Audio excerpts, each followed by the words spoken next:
আমি একজন dental surgeon. আমার কাছে অনেক পুরুষ রোগী আসে। দাঁতের চিকিৎসার ক্ষেত্রে সাধারণত রোগীর মুখ স্পর্শ করতে হয়। চিকিৎসার ক্ষেত্রে কোনো গায়রে মাহরাম পুরুষের মুখ স্পর্শ করা জায়েজ হবে কিনা?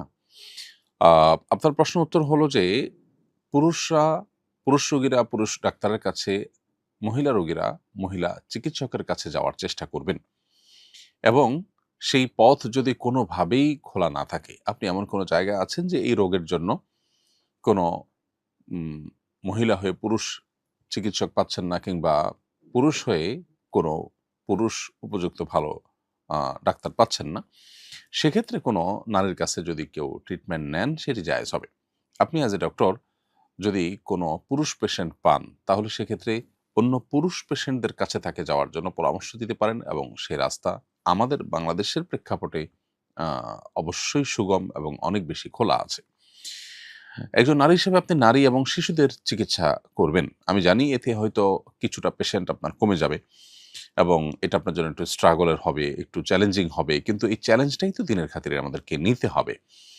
আমরা যদি একটা সুস্থ সুন্দর সমাজ গড়তে চাই, তাহলে সেক্ষেত্রে সে সমাজের মধ্যে এই পশ্চিমা সংস্কৃতির যে প্রভাব, যেটার ফলশ্রুতিতে আমরা আমাদের দিনের দিক থেকে ক্ষতিগ্রস্ত হচ্ছি, সাংস্কৃতিক দিক থেকে ক্ষতিগ্রস্ত হচ্ছি, সেটা থেকে বাঁচবার জন্য আমাদের প্রত্যেককে যার, যার জায়গা থেকে সংগ্রাম করতে হবে। এই যে কোরবানি, এই যে ত্যাগ বা স্যাক্রিফাইস আপনি করবেন, এর ফলে আল্লাহ তাআলার কাছে আপনি আজর এবং বিনিময় লাভ করবেন। হ্যাঁ, কোনোভাবে যদি এমন হয় যে কোনো পুরুষ আ আ ডাক্তার নেই এটার জন্য এবং পুরুষ ডাক্তারের কাছে যাওয়াটা তার জন্য অনেক দুঃসাধ্য, কঠিন। তাহলে সেক্ষেত্রে নিরুপায় হিসাবে আপনি অবশ্যই এরকম রোগীর ট্রিটমেন্ট করতে পারেন এবং সেক্ষেত্রে গ্লাভস ইত্যাদি ব্যবহার করে নিয়ে আপনি যতটুকু না হলে নয়, ততটুকু স্পর্শ করবেন এবং ফিতনা থেকে বেঁচে থাকার জন্য সর্বাত্মক চেষ্টা করবেন। আল্লাহ রাব্বুল আলামিন চান আমরা যেন পবিত্র থাকি, আমাদের সমাজটা যেন পরিচ্ছন্ন থাকে, নোংরামিতে যেন ভরে না যায়। যেমনটি পশ্চিমা সভ্যতাকে যারা আলিঙ্গন করেছে তাদের সমাজটা নোংরা হয়ে গেছে এবং তারা যেরকম পবিত্র জীবনযাপনের কথা চিন্তাও করতে পারেন না।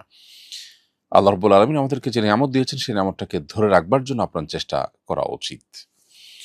এরপরে প্রশ্ন হলো, আমার সিজারের সময় রক্ত স্বল্পতা দেখা দিয়েছিল। তখন একজন হিন্দু মেয়ে আমাকে রক্ত দিয়েছেন।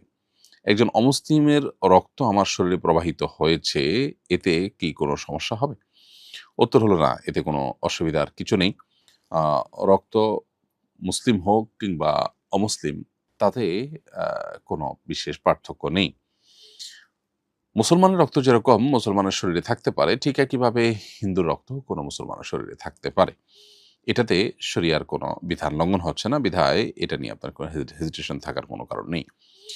এরপরে প্রশ্ন হলো, বছর ঘুরে যখন আমার ছেলের জন্মদিন আসে, প্রতি বছরই জন্মদিনে তার সুস্থতা ও সুন্দর ভবিষ্যৎ কামনা করে মসজিদে মাদ্রাসায় কিছু টাকা আমি দান করে থাকি। এবার এক কলিগ বলল এটা বিদআত। এর মাধ্যমে তোমার ছেলের উপকার নয় বরঞ্চ আরো অপকার হবে। সঠিক বিষয়টা জানতে চাই।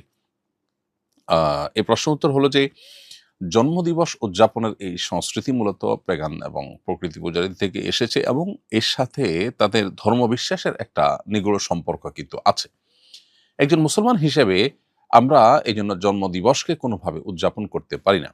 জন্মদিনকে কেন্দ্র করে এই যে আপনি মসজিদ মাদ্রাসা দান করছেন বা বিশেষ কিছু করছেন, এটাও এক প্রকারের উদযাপন এবং এটাও সেই দিবসটাকে প্রমোট করার নামান্তর। আপনি মৌলিকভাবে আপনার সন্তানের কল্যাণ কামনা করে আল্লাহর কাছে দান সাদাকা করতে পারেন। সেটার জন্য আ আপনাকে বিশেষভাবে আ আপনার জন্মদিবসকেই কেন বেছে নিতে হবে? সারা বছরই আপনি দান করতে পারেন। যদি এমন হয় যে জন্মদিবসের দানটা আপনার কাকতালীয়, অর্থাৎ আ আপনি সপ্তাহ নির্দিষ্ট দিনে দান করে থাকেন, সেটা কাকতালীয়ভাবে জন্মদিবসে পড়ে গেছে অথবা প্রতিদিন দেন সেই হিসাবে জন্মদিবসেও দিয়েছেন, তাতে অসুবিধা নেই। কিন্তু যদি জন্মদিবসকে কেন্দ্র করে দেন, তাহলে জন্মদিবসকে আপনি বিশেষভাবে উদযাপন করছেন এবং আ এই যে উদযাপন সেটাও তো আ অমুসলিমদের সাথে সাদৃশ্য গ্রহণ। নবী সাল্লাল্লাহু আলাইহি ওয়াসাল্লাম পরিষ্কারভাবে আমাদেরকে বলেছেন, "মান তাশাব্বাহা বিকওমিন ফাহুয়া মিনহুম", যে ব্যক্তি কোনো সম্প্রদায়ের মানুষের সাদৃশ্য গ্রহণ করবে বা কারোর মতো হওয়ার চেষ্টা করবে, সে কিন্তু তাদের অন্তর্ভুক্ত হয়ে যাবে। এজন্য এটা আপনার জন্য জায়েজ হবে না। তবে আপনার কলিগ যেটা বলেছেন বেদাত, এখানে বেদাত হওয়ার ইস্যু নেই। কারণ আ বেদাত আসলে কোনো ভালো কাজ কেউ যখন করে, কোরআন হাদিসে যেটা নেই সেটাকে সওয়াবের আশা যদি করে, আপনি নিশ্চয়ই জন্মদিবসে দান করলে সওয়াব হয় আলাদা, এরকম কোনো বিশ্বাস থেকে করেন না। যার কারণে বেদাতের সংজ্ঞাটা এখানে ফিট হবে না। বরং এটি নাজায়েজ এবং গুনাহের কাজ, যেটা আ আমাদের পরিহার করা উচিত।